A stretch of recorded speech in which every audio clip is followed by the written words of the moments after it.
CITU Kolkata জেলা দ্বাদশ সম্মেলন, যাকে কেন্দ্র করে আজকের এই প্রকাশ্য সমাবেশ, তাকে অভিনন্দন জানাচ্ছি। যেভাবে এখানে আমি সকালেও এখানে চোখের ডাক্তার দেখাতে গিয়েছিলাম, যেভাবে সাজানো হয়েছে লাল ঝান্ডা দিয়ে গোটা ঢাকুরিয়া ব্রিজ এলাকা, আমার দেখে গর্ববোধ হচ্ছিল। আমি তার জন্য অভ্যর্থনা সমিতিকে এবং সমস্ত স্বেচ্ছাসেবক যারা কাজ করেছেন তাদেরকে অভিনন্দন জানাচ্ছি। আজকে 22শে শ্রাবণ, 8ই আগস্ট, আমার দুই প্রিয় ব্যক্তিত্ব তার প্রয়াণ দিবস। 22শে শ্রাবণ রবীন্দ্রনাথের এবং অদ্ভুত সমাপতন বুদ্ধদেব ভট্টাচার্যের প্রয়াণ দিবস। আমি তাদের দুজনকে শ্রদ্ধা অবনত চিত্তে স্মরণ করছি। আমি এখানে সম্মেলনে এসে সিআইটিউ কলকাতা জেলার প্রকাশ্য সমাবেশে এসে একটু নস্টালজিক হয়ে গেছি। আজ থেকে 5.5 দশক আগে আমি যখন বিদ্যালয়ের ছাত্র, আমার স্কুলে সিআইটিউ কলকাতা জেলার প্রথম প্রতিষ্ঠা সম্মেলন হয়েছিল এবং মাস্টারমশাই আমাদেরকে কয়েকজনকে বেছে নিয়ে ভলেন্টিয়ার করবেন বলে, বাচ্চাদের তো এরকম যা হয় সবার জল করবে, এরকম ব্যবসাগিরি করবে, তো সেটার জন্য আগে বুঝিয়েছিলেন সিআইটিউ কি। আমরা জিজ্ঞেস করেছিলাম মজুরদের নিয়ে, খেতে খাওয়া লোকদেরকে নিয়ে কাজ করে, মেহনতি কাজ করে, তাদের অধিকারের কথা। আর তখন আমাদের সব চত্বরে পার্মানেন্ট করতে হবে ঠিকা মজুরদেরকে, কন্ট্রাকশনদেরকে, বিশেষত বন্দরে, পোর্টে, ডকে, তার জন্য বিশাল আন্দোলন চলছিল। তো প্রথম সেই স্বেচ্ছাসেবক হয়ে প্রথম লাল ঝান্ডার সঙ্গে আমার পরিচয়। দ্বিতীয়ত, এখানে অনেক বক্তা বলে দিয়েছেন, অনেকগুলো বিষয় চলে এসছে। কালকেই রাত পোহালে আমরা জানি কিরকম ভোর রাতে আরজি করে ওই ডাক্তারি পোস্ট গ্রাজুয়েটের ছাত্রী ডাক্তার, তাকে নির্যাতন করা হয়েছিল নৃশংসভাবে, গণধর্ষণ করা হয়েছিল এবং খুন করা হয়েছিল। 1 বছর ঘুরতে চলল। আগামীকাল অভয়ার মঞ্চ, চিকিৎসক সংগঠন, তারা নানান ধরনের কর্মসূচি ঘোষণা করেছেন।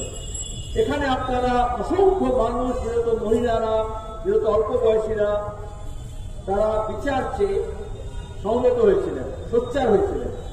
নিরাপত্তা চেয়ে মহিলারা রাস্তায় নেমেছিলেন। তাদের হক, তাদের অধিকার প্রতিষ্ঠার জন্য তারা সোচ্চার হয়েছিল। আর ওই নির্যাতিতার পরিবার যাতে বিচার পায় তার জন্য লড়াই হয়েছিল। লড়াই জারি আছে, লড়াইকে আবার জোরদার করতে হবে। আপনারা দেখেছেন দিল্লির বুকে 2 দিন ধরে গিয়ে অপেক্ষা করেছেন পরিবার, এখানে তো নির্যাতন হয়েছে।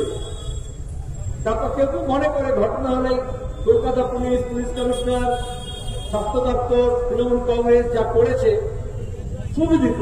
এটা একটা ঘটনা নয়, যত সিরিজ আছে 2011 সালের পর থেকে এই ধরনের ঘটনার সুবিচার হয়নি। ধামাচাপা দেওয়ার চেষ্টা করা হয়েছে, আর অপরাধীদের বুকের পাটা বেড়ে গিয়েছে। আর আজকে আমাদের রাজ্য যারা ছিল নারীদের মর্যাদা প্রশ্নে সর্বোচ্চ জায়গায়, আজকে সর্বনিম্নে পৌঁছেছে। এটা হচ্ছে মমতা ব্যানার্জির অবদান, তৃণমূলের অবদান। আজকে তৃণমূলের পরিবারের মেয়েরাও নিরাপদ নয়। তৃণমূল ছাত্র পরিষদ করে যে মেয়েটি, তাকেও আমরা দেখেছি সাউথ ক্যালকাটা ল কলেজে। তৃণমূলের নেতা অভিষেক মমতার পৃষ্ঠপোষকপ্রাপ্ত ধর্ষক কি ব্যবহার করেছে, আর তাকে কিভাবে সাজিয়ে গুজিয়ে নেতা বানানো হয়েছে, কর্মচারী বানানো হয়েছে, দণ্ডমুণ্ডের কর্তা বানানো হয়েছে। এটাই তো থ্রেট কালচার। আচ্ছা, এটা কলকারখানায়ও আছে, যেমন স্কুল, কলেজ, হাসপাতালে আছে। এটা পাড়া মহল্লার বস্তিতেও আছে। আর এখন এই যে আপসের নাম করে আপনার পাড়া, আপনার সমাধান করে আমার টাকা পয়সা বন্দোবস্ত করেছেন।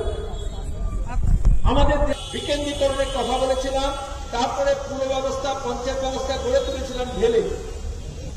আর এসব কাজ করার কথা হচ্ছে পুরসভা পঞ্চায়েতে, সেটা চিফ সেক্রেটারি আর আইপ্যাককে দিয়ে বুথ ভিত্তিক তৃণমূলের ভোট বাড়ানোর জন্য, রিগিং করার জন্য, মস্তানি করার জন্য ঘুষ দিয়ে বুথ খরচ দেওয়া হচ্ছে। যেখানে জল জমেছে সেখানে সরকার নেই, যেখানে জলে ডুবে বিরাটিতে বাচ্চা মারা গেল সেখানে সরকার নেই, যেখানে পথশ্রীর নাম করে বিজ্ঞাপন দিয়ে রাস্তাঘাটগুলো হতশ্রী হয়েছে সেখানে সরকার নেই। আর এখন আইপ্যাককে দিয়ে আমার আপনার টাকায়, ট্যাক্সের টাকায় আমাদের দেশের সংশোধিত সংবিধান অনুযায়ী এ কাজ রাজ্য সরকার করতে পারে না। আর চিফ সেক্রেটারিকে সাজিয়ে গুজিয়ে বসিয়েছে। এগুলো যেটা থার্ড টায়ার গভর্নমেন্ট, তাহলে মমতা ব্যানার্জি জোর করে, বুথ দখল করে, মস্তানি করে, পুরসভা পঞ্চায়েত দখল করে আজকে তার অপদার্থতা স্বীকার করছেন। এই থ্রি টায়ার গভর্নেন্সের মধ্যে যেটা স্থানীয় স্বায়ত্তশাসন সেটা নেই, পুরসভা নেই, পঞ্চায়েত নেই, থাকলেও তোলাবাদির জন্য আছে, বেআইনি কাজ কারবারের জন্য আছে, লুটতরাজের জন্য আছে, কিন্তু উন্নয়নের কাজের জন্য নেই। সেটা হাওড়া কলকাতার চেহারা দেখে বোঝা যায়, খুব বেশি গ্রামে যেতে হবে না। আর এখন এই বর্ষার সময় গ্রাম বাংলার চেহারা দেখে বোঝা যাচ্ছে। তাহলে এগুলোর জন্য আওয়াজ তুলতে হয়, যেমন আওয়াজ তুলতে হয় ন্যূনতম মজুরির জন্য। গোটা দেশের মধ্যে সবচেয়ে কম মজুরি হচ্ছে পশ্চিমবঙ্গে। আগে একটা সময় ছিল যখন খাদ্যদ্রব্য সস্তায় ছিল, আমাদের এখানে জীবন নির্বাহের খরচ কম ছিল, আর মজুরি তার থেকে ঠিক হয়। আপনারা শুনলেন কনজিউমার প্রাইস ইন্ডেক্সের কথা বিকাশের কাছে। আজকে দাঁড়িয়ে আয় কমছে, ব্যয় বাড়ছে। সেখানে দাঁড়িয়ে মানুষের তার নিজের আয়ের স্রোত বানানো, আয়ের সূত্র খোঁজা, আর আয়ের জন্য মাথার ঘাম পায়ে ফেলা। প্রতিদিন খেটে খাওয়া মানুষ তাদের জীবন দুর্বিষহ উঠছে। আর সেই সময়ে সেই মানুষের গণতান্ত্রিক অধিকার কেড়ে নেওয়ার চেষ্টা করা হচ্ছে, যে অধিকার ইংরেজ আমল থেকে মানুষ লড়াই করে পেয়েছেন। এই কলকাতা দুর্গে গাঁওয়ানরা ধর্মঘট করেছে, পোস্টম্যানরা ধর্মঘট করেছে, বন্ধ শ্রমিকরা করেছে, ধাঙররা করেছে, মুটে মজুররা করেছে। তারপরে উচ্চবিত্ত, মধ্যবিত্ত, নানান সরকারি অফিস কর্মচারী, সরকারি বেসরকারি তারা তো করেছে। তারপরে তিল তিল করে তাদের শক্তি সঞ্চয় করেছিল।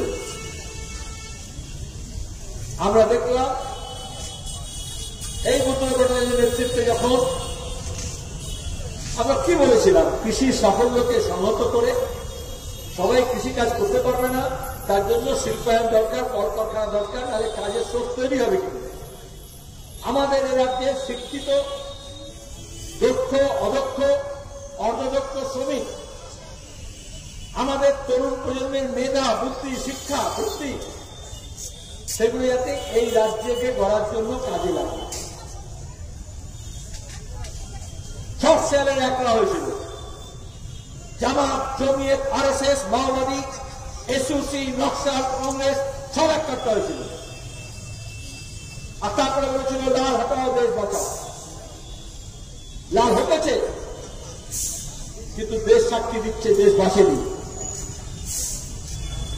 আজকে গোটা দেশের অবস্থা আমাদের সামনে আছে। রাজ্য তো রসা চলে গেছে, তাহলে এই রাজ্যকে বাঁচাতে হয়, দেশকে বাঁচাতে হয়, তাহলে এই লাল ঝান্ডাকে আবার নতুন করে সংগঠিত হতে হবে এবং মজবুত হতে হবে। তার আন্দোলন, সংগ্রাম, সংগঠনের মধ্য দিয়ে, এবং তার মূল কারিগর খেটে খাওয়া মানুষ, শ্রমজীবী মানুষ, কৃষক, ক্ষেত মজুর, দিনমজুর, তাহলে তাদেরকে সংগঠিত করতে হবে। এই জন্য শ্রমিক এবং কৃষক লুটেরাদের বিরুদ্ধে খেটে খাওয়াদের লড়াইকে নেতৃত্ব দেওয়ার জন্য সেই প্রয়াসই আমরা করছি।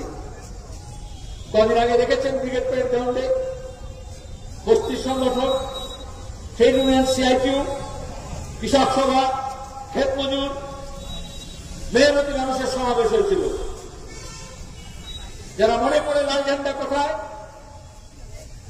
কোন রাজনৈতিক দল সিপিআইএম ছাড়া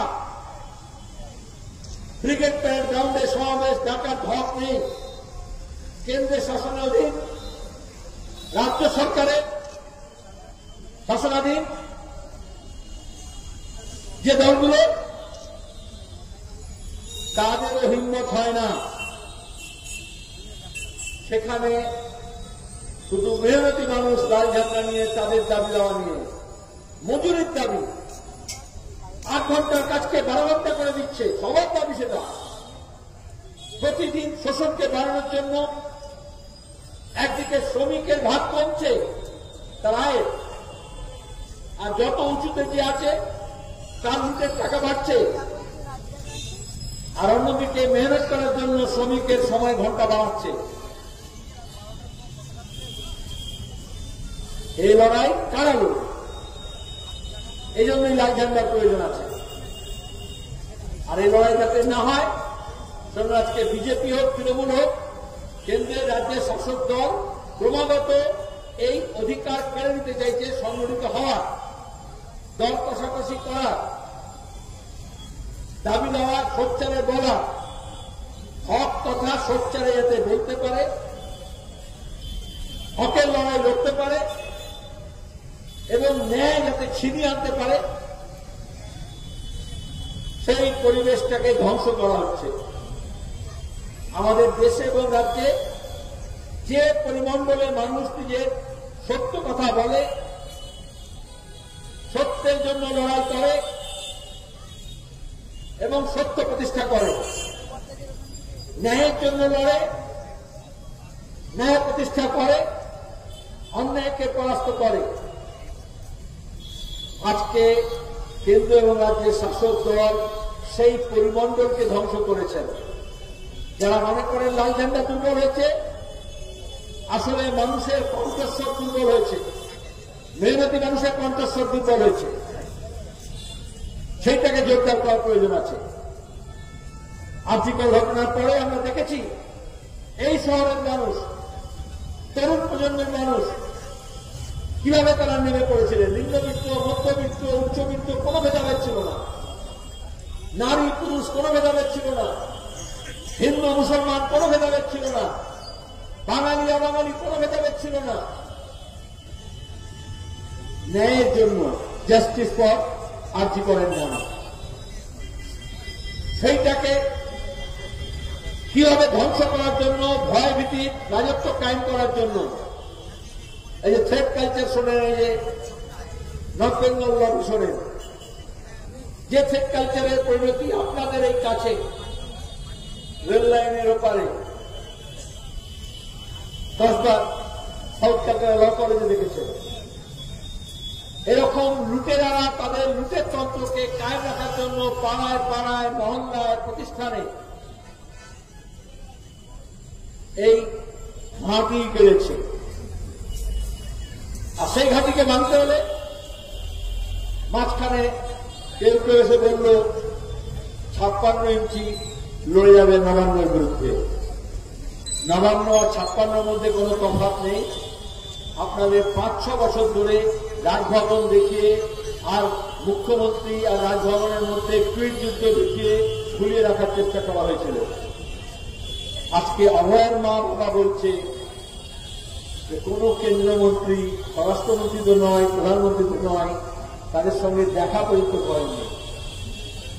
সেই মা বাবা কিন্তু বিশ্বাস করেছিলেন যে সুকান্ত, শুভেন্দু, শ্রমিক তাকে ন্যায় পাইয়ে দিতে পারে। বিজেপি মঞ্চেও গিয়েছিলেন, বিজেপি দপ্তরেও গিয়েছেন, গতকাল সদর দপ্তরে। এইটা হচ্ছে মানুষের অভিজ্ঞতা। কারণ বিজেপি আজকে বলছে না খাতা না বহি, যে মমতা কাহে সো সাহি। এটা হচ্ছে মোদির বাণী, এটা হচ্ছে আরএসএস এর বাণী। সুতরাং রাস্তায় ঘাটে আর টেলিভিশন চ্যানেলের স্ক্রিনে ব্যাপক WWF যুদ্ধ দেখাতে পারে, কিন্তু আদতে ওই রসুনের যেরকম পেছনটা এক জায়গায় বাঁধা থাকে, সেরকম শাসকদের শোষকদের পেছনটা এক জায়গায় বাঁধা থাকে। আর আমরা কোয়া, কিন্তু কমলা লেবুর মতো নয়, রসুনের মতো কোয়া, তার পেছনটা একসঙ্গে জোড়া থাকে। আর এইটা বামপন্থীরা বলে বলে ওরা বললো লাল হাতাও না রায়েগা বাস না বাজেগি বাসে। আজকে আমাদের রাজ্যে কাজ নেই, 100 দিনের কাজ হচ্ছে না। যে 100 দিনের কাজ বামপন্থীরা বলে ইউপিএ 1-এর সময় আমরা আদায় করেছিলাম, আইন করেছিলাম, হাইকোর্ট বলার পরে চালু হলো না। আমরা জানতাম তৃণমূল সরকার হাইকোর্টের আদেশ মানে না, বিকাশ ভট্টাচার্যের মতো লোকেরা লড়াই করে, রায় হয়, সেটা ইমপ্লিমেন্ট হয় না। আর সেই মানুষ, এটা অ্যানিমাল ইনস্টিংক্ট। ওই যে আপনারা যখন দেখেন বিভিন্ন টেলিভিশন চ্যানেল, ন্যাশনাল জিওগ্রাফির মতো, অ্যানিমাল ওয়ার্ল্ডের মতো, সেখানে একটা জঙ্গল থেকে আর একটা জঙ্গলে ভালো শিকার পাওয়ার জন্য, সবুজ পাওয়ার জন্য, জল পাওয়ার জন্য জীবজন্তু ধাবিত হয় দলে দলে। আমাদের দেশ থেকে যেমন লোকে দুবাই যেতে চায়, সিঙ্গাপুর যেতে চায়, মাঝে মাঝে কন্টেনারে ধরা পড়ে ইউরোপে, আমেরিকায় যাওয়ার পথে, কারণ সে একটা ভালো সুখের হাতছানিকে দেখতে চায়। ভালো মন্দ বিচার আমি করছি না।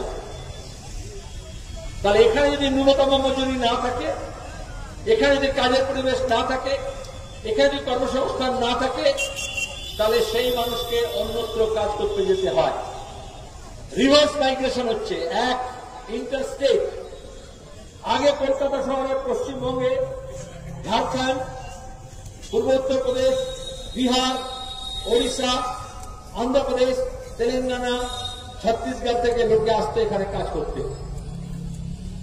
এখন মমতা ব্যানার্জির দৌলতে এখানকার লোক মহারাষ্ট্র, কেরালা, তামিলনাড়ু, অন্ধ্রা, তেলেঙ্গানা, রাজস্থান, দিল্লি, এমনকি বিহারে যাচ্ছে কাজ করতে। আমরা চেয়েছিলাম শিক্ষা ইনভেস্ট করতে, বামফ্রন্ট এসে অব্দি 12 ক্লাস পর্যন্ত অবৈতনিক করেছিল, কারণ আমাদের শিক্ষিত মানুষ দরকার। শিক্ষা একটা লং টার্ম ইনভেস্টমেন্ট। আজকে কেন্দ্র এবং রাজ্য সরকার পরিকল্পিতভাবে শিক্ষাকে ধ্বংস করছে, ড্রপআউট হচ্ছে, স্কুল বন্ধ, মাদ্রাসা বন্ধ, আর তারা সস্তা শ্রম হিসেবে অন্যত্র যাচ্ছে। তাহলে আমরা চেয়েছিলাম মেধার চাষ হোক, দক্ষতা বাড়ুক। আগে বাংলার মানুষ চার্টার্ড অ্যাকাউন্টেন্ট, ইঞ্জিনিয়ার, ডাক্তার, উকিল, মেডিকেল রিপ্রেজেন্টেটিভ, সেলসম্যান, এইভাবে বিভিন্ন পেশা নিয়ে যেত। এখন মাটি ঘুরতে যাচ্ছে, গাড়ি মুছতে যাচ্ছে, টয়লেট পরিষ্কার করতে যাচ্ছে, রান্না করতে যাচ্ছে, কুকুর চালাতে যাচ্ছে, শিশুদের দেখভাল করতে যাচ্ছে। কোন কাজই খারাপ না, প্রত্যেক কাজে মর্যাদা আছে। কিন্তু উন্নয়নের জন্য সাইনবোর্ড লাগিয়ে আর বিকাশ হরা বলে এইভাবে কখনো মানুষের মর্যাদা হানি হয়নি। আর এখন বোঝা গেল তাদের নিরাপত্তাও নেই। আমাদের দেশে আইন আছে, আমি সিআইপি নেতৃত্বকে বলবো, 1979 সালে আমরাই লড়াই করেছিলাম, তারপরে পার্লামেন্টে আইন হয়েছিল, এই আন্তঃরাজ্য যে শ্রমিকরা হবে, এক রাজ্য থেকে অন্য রাজ্যে যাবে, মাইগ্রেন্ট ওয়ার্কার্স, বিজেপি কোনো জবাব দিতে পারবে? আমাদের সংবিধানে লেখা আছে যৌথ তালিকায়, যেরকম রাজ্য তালিকা, কেন্দ্র তালিকা, যৌথ তালিকা, সেরকম কেন্দ্র তালিকায় লেখা আছে 81 নম্বরে, যে এক রাজ্য থেকে অন্য রাজ্যে গেলে মানুষ, তার দায় এবং দায়িত্ব কেন্দ্র সরকারের, তার নিরাপত্তার দায়িত্ব কেন্দ্র সরকারের। আর আজকে কেন্দ্র সরকারে আসেন বজরং দল, বিজেপি, আরএসএস, রাজ্য সরকার, সেখানকার পুলিশ, এমনকি বিএসএফ, কেন্দ্রীয় পুলিশ, তারা যুদ্ধ ঘোষণা করেছে মেহনতি মানুষের বিরুদ্ধে। আর এখানে কিছু দালাল বোঝানোর চেষ্টা করছে বাংলাদেশি রোহিঙ্গা অনুপ্রবেশ নিয়ে গত 4 দশক ধরে বিজেপি হইচই করেছে। আমাদের বোঝানো হয়েছিল খোলা সীমানা আছে, সবাই চলে আসছে। কাঁটাতারের বেড়া হলে আমাদের জমি 500 মিটার করে আন্তর্জাতিক সীমানা থেকে ছেড়ে দিলাম। কাঁটাতারের বেড়া হলো, বিএসএফ এর ক্যাম্প হলো, কিন্তু আজকে দাঁড়িয়ে তাহলে অনুপ্রবেশে কে দায়ী? বর্ডার ম্যানেজমেন্টের দায়িত্ব জেলা পুলিশের সুপার আর বিএসএফ এর কমান্ড্যান্ট। প্রত্যেক মাসে বৈঠক করে ঠিক করার কথা। সেখানে গরু পাচার হচ্ছে, কয়লা পাচার হচ্ছে, ভাইপোর বাড়িতে টাকা যাচ্ছে, আর হিউম্যান ট্রাফিকিং হচ্ছে।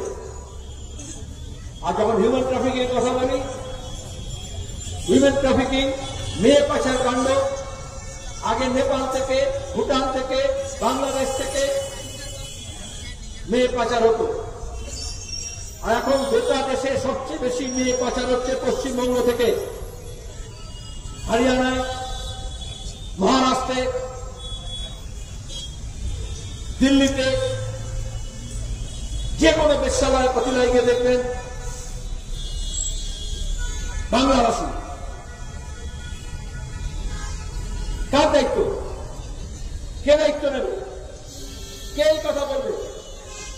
আর দেখেছেন কিভাবে প্রধানমন্ত্রীর যোজনাকে সামনে রেখে সাইনবোর্ড লাগিয়ে উত্তরবঙ্গে মেয়ে পাচার কাণ্ড এখন ধরা পড়েছে। এর আগে ধরা পড়েছে যতগুলো শিশু এবং মহিলা পাচার কাণ্ড ধরা পড়েছে, কোনো না কোনো বিজেপি নেতা, কোনো না কোনো তৃণমূল নেতা যুক্ত। কারণ কেন্দ্র এবং রাজ্যে শাসন ক্ষমতায় না থাকলে এই ধরনের পাচার কাণ্ড করতে পারে না। তখন পুলিশ হয়ে যায় তার ভাইপো ভাতিজা। যে বিএসএফ, যে পুলিশের এগুলো দেখার কথা, তার বদলে সে হয়ে যায় মানি কালেক্টর। এখানে দেখেন না সিভিল ভলেন্টিয়ারের কি অবস্থা? রাস্তার মোড়ে মোড়ে দাঁড় করে দিয়েছে, 2 টাকা, 4 টাকা, 6 টাকা, 8 টাকা রেট করে দিয়েছে। অনেকে তাদের উপর রাগ করে, তাদের উপর রাগ করে লাভ নেই। সেই টাকা এঘাট ওঘাট ঘুরে আইসি, ওসি, এসপি, ডিএসপি, ডিসি এইসব ঘুরে এঘাট ওঘাট ঘুরে গিয়ে কালীঘাটে জমা হয়। যারা মনে করেছিলেন নবান্নকে টাইট দেবে বিজেপি, নামলা কাণ্ড থেকে এই সমস্ত দুর্নীতি, 100 দিনের কাজের টাকা নিয়ে দুর্নীতি, আবাস যোজনা নিয়ে দুর্নীতি, পানীয় জল নিয়ে দুর্নীতি, কেন্দ্রীয় প্রকল্পের টাকা নিয়ে দুর্নীতি, আজ পর্যন্ত কেন্দ্রের সরকার কোন দুর্নীতিগ্রস্তের বিরুদ্ধে কোন আইনানুগ ব্যবস্থা নেয়নি। কেন নেবে? এখানে তৃণমূলের ছত্রছায়া থেকে ধর্ষণ করছে, তাকে বাঁচানোর জন্য সিবিআই এত তৎপর। আর এই কথা আমরা যখন বলতাম অনেকে বিশ্বাস করতেন না। এখন তো আমার মা বাবা বলছেন, তিনিও তো এঘাট ওঘাট ঘুরে মানুষের অধিকার প্রতিষ্ঠা করতে হয়।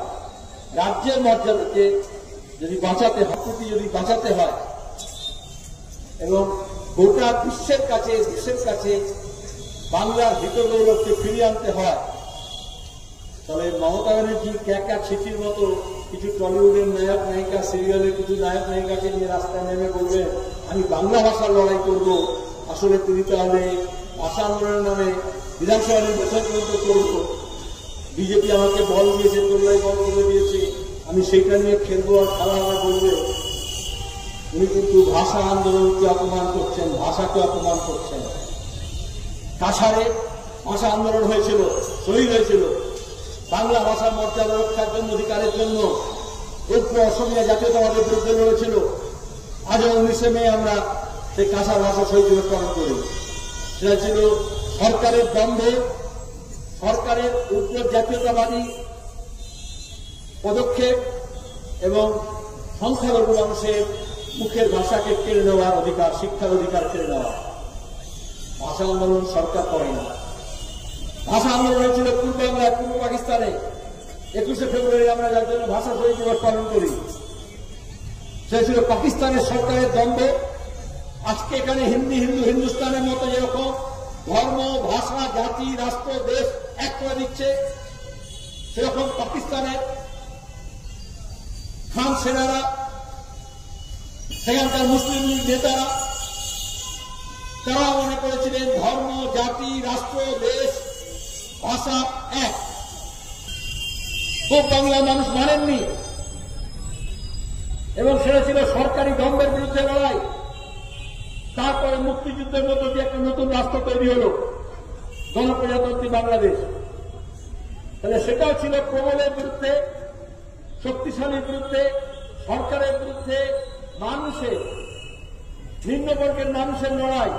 তার সঙ্গে বুদ্ধিজীবীরা ছিলেন, তার সঙ্গে ছাত্ররা ছিল, তার সঙ্গে শিক্ষাবিদরা ছিলেন, তার সঙ্গে সমস্ত বামপন্থী প্রগতিশীল ধর্মনিরপেক্ষ মানুষ ছিল। আমাদের দেশেও এটা বুঝতে হবে, সরকারের থেকে কখনো আন্দোলন হয় না।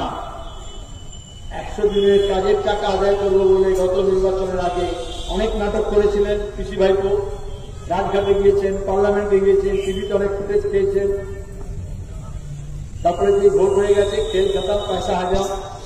আগে 100 দিনের কাজের টাকার বকেয়া পাওয়া হয়নি, আগে 100 দিনের কাজ চালু হয়নি। আর এখনো তিনি বলছেন 26-এ বিধানসভা নির্বাচন পর্যন্ত এই আন্দোলন চলবে। আরে বাংলা ভাষা আজকে পশ্চিমবঙ্গ বাঙালি, তার যে মর্যাদা হানি হয়েছে তার কারণ কে? মমতা ব্যানার্জি বাংলা ভাষাকে যে পর্যায়ে নিয়ে গিয়েছেন, শিক্ষাকে যে জায়গায় নিয়ে গিয়েছেন, সাহিত্যকে যে জায়গায় নিয়ে গেছেন, সংস্কৃতিকে যে জায়গায় নিয়ে গিয়েছেন, যে সমস্ত শিল্পী, সাহিত্যিক, বুদ্ধিজীবী গিয়েছে, তাদের সব সৃজনশীলতা নষ্ট হয়ে গেছে। টালিগঞ্জের টলিউডের সিনেমা হোক, সিরিয়াল হোক, কলেজ স্ট্রিটের বই প্রকাশনা হোক, কেন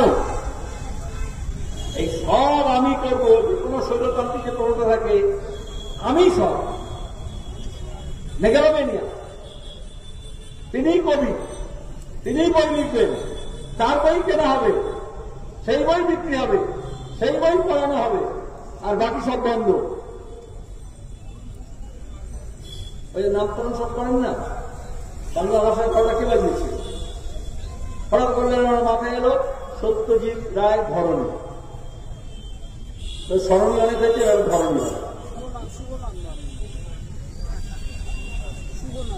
আমার মনে আছে উনি যখন রেলমন্ত্রী ছিলেন, ভুলে গেছেন বলে আমি মনে করে দিচ্ছি, তখন তো রেল দপ্তরকে নিয়ে অনেক সব নানা করে উদ্বোধন করছিলেন।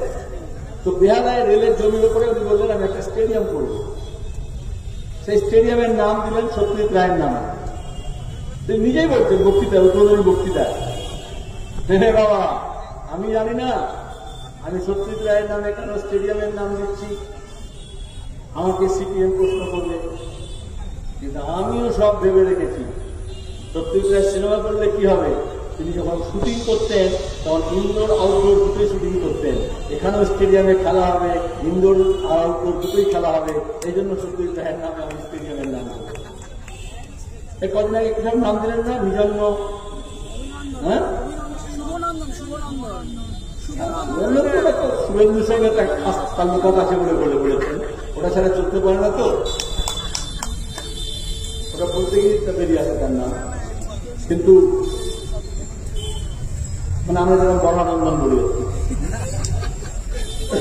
কিন্তু উনি ওই যে নিজন্য আর সুজন্য সব নাম দিলেন না। তাহলে আমি বলছি এই যে বিপন্ন, বাংলার যে বিপন্নতা, তার কারণ কি? কতটা বিপন্ন হবে? আমি মানবের মতো যে মানব বাংলা ব্যাকরণের অর্থই জানে না, সে ভাষাকে নিচ্ছে আমাদের। এই দুর্দশার কারণ কি? মমতা ব্যানার্জি বলেছিলেন বিজেপিকে নিয়ে এসে বামফ্রন্টকে ফেলার জন্য, সিপিএম কে উৎখাতের জন্য আমি মহাজোট করে লড়ব। আজকে এসআইআর এর নামে যেটা বলা হচ্ছে, এত বড় বিপত্তি তৈরি হচ্ছে। বিহারে আপনার দেখবেন, এখানে সবাই 2002 সালে ভোটার লিস্টে কোথায় নাম আছে কার, যদি তার পরে কারোর নাম ওঠে তাহলে বাপ মায়ের, ঠাকুরদার, ঠাকুমায়, যাদের বিয়ে হয়ে গিয়েছে, আসামে গিয়েছিল কুচবিহার থেকে, আলিপুরদুয়ার থেকে, 55 বছর হয়ে গেছে, তাকে এখন নোটিশ ধরাচ্ছে তুমি ভারতীয় নাগরিক কিনা তার প্রমাণ দাও। 1994 সালে মমতা ব্যানার্জি এখন আপনার এই দক্ষিণ কলকাতার এমপি, পার্লামেন্টে বক্তৃতা করেছেন যে বাংলাদেশি ভোটারদের নাম আছে ভোটার তালিকায়, সেটা বন্ধ করতে হবে। 2006 সালে বিধানসভা নির্বাচনের আগে তিনি স্পিকারের দিকে ছুঁড়ে দিয়েছেন ভোটার লিস্টের তারা, যেখানে সব বিদেশি নাম আছে, সেইগুলোকে না সরালে ভোট করতে দেব না। কার স্লোগান এটা? যারা বয়স্ক মানুষ আছেন জানবেন, 1978 সালে আসামের আজকের এই ঘটনার সূত্রপাত মঙ্গলদৈ বিধানসভা কেন্দ্রে উপনির্বাচন ছিল। সেখানে উগ্র অসমিয়া জাতীয়তাবাদের নামে বলা হয়েছিল বাংলাদেশি ভোটার আছে মঙ্গলদৈ বিধানসভা কেন্দ্রে, এবং যতক্ষণ না ভোটার লিস্ট থেকে নাম বার হবে মঙ্গলদৈ কেন্দ্রে বিধানসভার উপনির্বাচন করতে দেব না। তারপরে আসু, তারপরে জিপি, তারপরে বাঙালি খাদক, তারপর অসমী এবং বাঙালির মধ্যে ভাগাভাগি, বিভাজনের রাজনীতি। তারই শীর্ষে উঠে মমতার সঙ্গে হেমন্ত বিশ্ব শর্মা, জগদীপ ধনকর দার্জিলিং এ জেলোতে যেখানে সব বৈঠক হয় না, এবার আগে করেছিলেন জেলোতে কেন, ওইরকম দার্জিলিং এ রাজভবনে বৈঠক করেছিলেন কে হবে ভাইস প্রেসিডেন্ট। কোথায় যোগ থাকে রয়েছে, নতুনের পেছনটা আমি এমনি এমনি করিনি। আজকে ভাইস প্রেসিডেন্ট পদত্যাগ করতে বাধ্য হয়েছে, করেছে। তখন কিন্তু হেমন্ত বিশ্ব শর্মা, মমতা, RSS, জগদীপ ধনকর, বিজেপি, তৃণমূল সব এক লাইনে দাঁড়িয়ে আছে। সেই হেমন্ত বিশ্ব শর্মা বলছে এখন এই দুঃসাহস পায় যে জনগণনায় সেন্সাসে যদি কেউ মাতৃভাষা বাংলা লেখে তাহলে তাকে বিদেশি বলে গণ্য করা হবে। সবচেয়ে বেশি বিপদে পড়বেন মহিলারা। আমাদের দেশের সংস্কৃতিতে, দক্ষিণ এশিয়ার সংস্কৃতিতে মেয়েরা বিয়ের পর নিজের বাড়ি থেকে উৎখাত হয়ে শ্বশুর বাড়িতে যায়।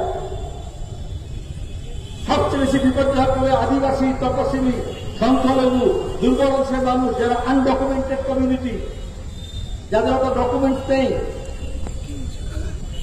আর এই জন্য লক্ষ লক্ষ মানুষ এখন দিশেহারা হচ্ছে। ভোটার লিস্ট শুদ্ধ করার কাজ সরকারের, কেন্দ্র এবং রাজ্য সরকারের দপ্তরের লোকজন মিলে করে। ইলেকশন কমিশন হচ্ছে আইন মোতাবেক দায়িত্বে। আজকে যদি ইলেকশন কমিশন বলে যে ভোটার লিস্ট ভুল, তাহলে সেই ভোটার লিস্টের ভিত্তিতে যিনি এমপি হয়েছেন, MLA হয়েছেন, মন্ত্রী হয়েছেন, তিনিও ভুল। তাহলে কে তার দায়িত্ব নেবে? ভোটার লিস্ট কি আমি করেছি? ভোটার লিস্ট কি আপনি করেছেন? একটা শুদ্ধ নাম লিখতে পারে না, ভুয়ো নাম সরাতে পারে না। বছর পর বছর আমরা বলছি মৃত ভোটার আছে, তাকে তারা সরছে না। এখন আজকেও আমরা নিয়ে জমা দিয়েছি একটা অঞ্চলে 990 জন মৃত ভোটার। আর এখন যখন মহারাষ্ট্র, হরিয়ানা, দিল্লির নির্বাচনের পরে বলা হল যে লার্জ স্কেল ইন্ডাস্ট্রিয়াল লেভেলে রিগিং হয়েছে, আমরা মুর্শিদাবাদে অধীন এবং সেলিমকে হারানোর জন্য কিভাবে ইলেকশন কমিশন, পুলিশ, গণনা কর্মী, তৃণমূল, আইপ্যাক, বিজেপি সব এক হয়েছিল, সে অভিযোগ করেছিলাম। আর মমতা ব্যানার্জি তখন নির্বাচনে রিগিং, যা পঞ্চায়েতে করেছেন, পুরসভায় করেছেন, স্টেট ইলেকশন কমিশনকে ব্যবহার করে। শাসক দলের তাবেদার হয়ে যায় যদি প্রতিষ্ঠান, IAS, IPS অফিসাররা যদি দালাল হয়ে যায় উপরি পাওয়ার জন্য, ভালো পোস্টিং এর জন্য, রিটায়ারমেন্টের পরে কিছু রুটি রুজি বাড়ানোর জন্য, কোন পদের জন্য, তাহলে গোটা প্রাতিষ্ঠানিক ব্যবস্থাটা ভেসে ফেলে পড়ে। আমরা এক সপ্তাহ পরে স্বাধীনতা আন্দোলনে স্বাধীনতা দিবস পালন করব।